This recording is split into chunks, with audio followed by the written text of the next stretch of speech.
So here we are at Apex, where you can find so many different types of products to put on your car, in your car, around your car, but more importantly, to fix your car in some cases. David, you've got a product called Q-Bond that does some amazing things. Tell me about it.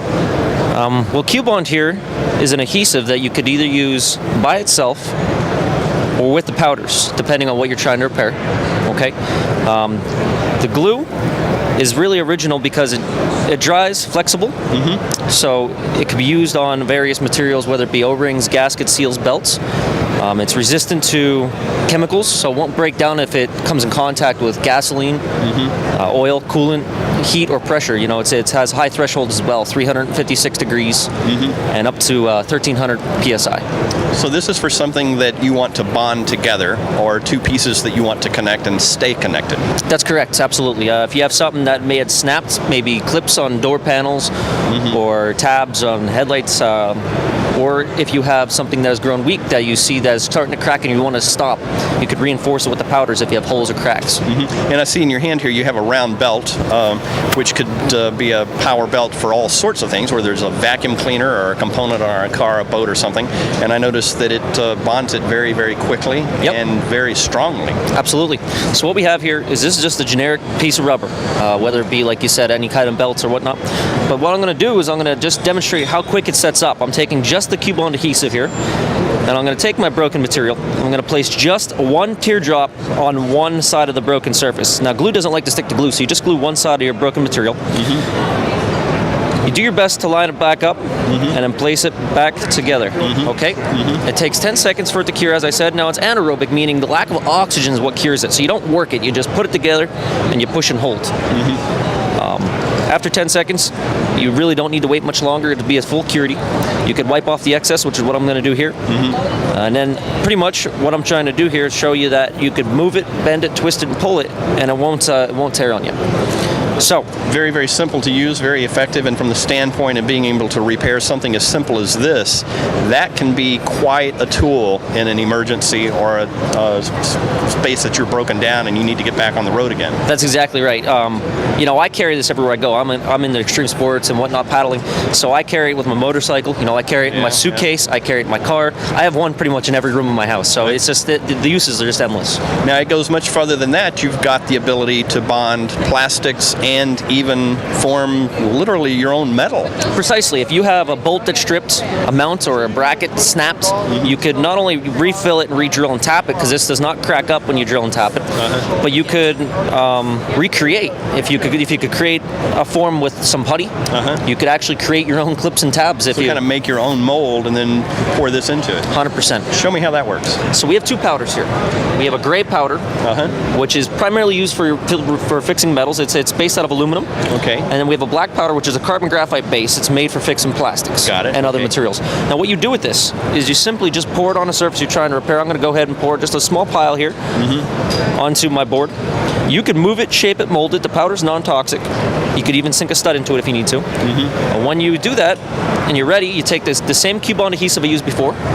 You just saturate it. There's no specific ratio, so you just pour the adhesive onto the pile. So you can't mess up by putting too much or too little? Absolutely not, no. After it's fully saturated, after it does not take anymore, you'll notice that it just starts rejecting the glue. So that's how you know when it's fully cured.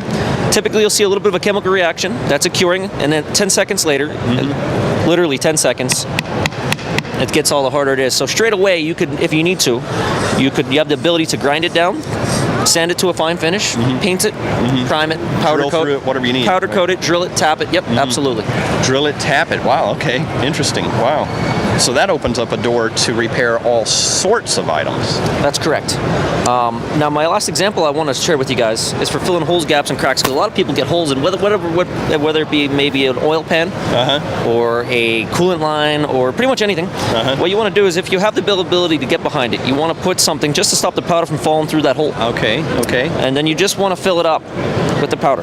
Just create a little foundation there and Exactly fill away. right. So I just put some powder in there, drop or two of glue, a little more powder, a little more glue. It's important you do it in stages if it's a deep hole, because the glue cures so quickly that it may not penetrate all the way through. Kind of like if you're laying concrete, you want to do it layered at a time. Exactly right. So literally 10 seconds again, you're going to see here what I'm trying to show you. I mean, it's dry, but I want to show you that it seals off air and liquid tight, and it's hard for you guys to see probably, but it seals off air and liquid tight back there. So again, if you had chemicals, coolant, battery acid, heat, pressure, and as I mentioned before, you know, it has high resistance, but it's ready to go back on the car straight away. Wow, that could get you back on the road really quickly if you're in an emergency and you end up with something that's sprung a leak, whether it's a hole in a valve cover or what have you. Well, we use a valve cover just as an example for metal, but I mean, like we said, oil pans, radiators. I have this headlight here. Headlight tabs always, and when you get in fender benders, they shear off. Yeah. And people really just use this in the body industry to repair headlight tabs. Straight away, you're back on your way. So the same premise, the same method is you're using the liquid and the powder to bond together. Exactly right. When you're, just a quick tip, when you're putting two pieces together, you obviously want to get it dry and as clean as possible. Sure. As with anything. But when you're gluing it back together, you glue one side, you glue the two pieces back, and then if you want to reinforce it with the powder, just grind out over top of where it was cracked, just a little bit, so you have somewhere to put the powder and layer the powder in that grind. So what it does is it gives it more surface area to grab onto, just like you're welding. Got it.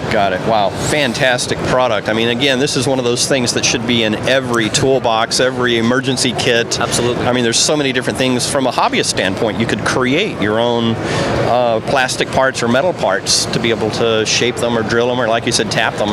100%. So limitless capabilities with this. Absolutely. Now with the packaging here, I just want to share one last thing with you.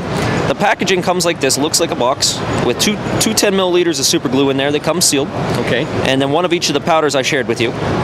Retail cost is around $16. Okay. Now what you want to do is they come with pins. You notice that I wasn't in a rush to seal back up my bottle of glue. Right. That's because Q-Bond is such a high grade where it doesn't clog the tip right away, and we have it specially designed. You don't want to cut it open. The pins are included. You want to close it. You want to open it first of all, but close it off and store it with this pin here. Got it. And then that'll keep it good for up to 2 years. 2 years. Okay. Wow. So it's not going to spoil in your glove compartment between uses. No. Now, you don't want to store it somewhere in direct sunlight or in high humidity. Right. And sometimes cars get like that. But even still, it should still stand for a very long time. Fantastic product. David, thank you so much. Thank you for your time. Thank you.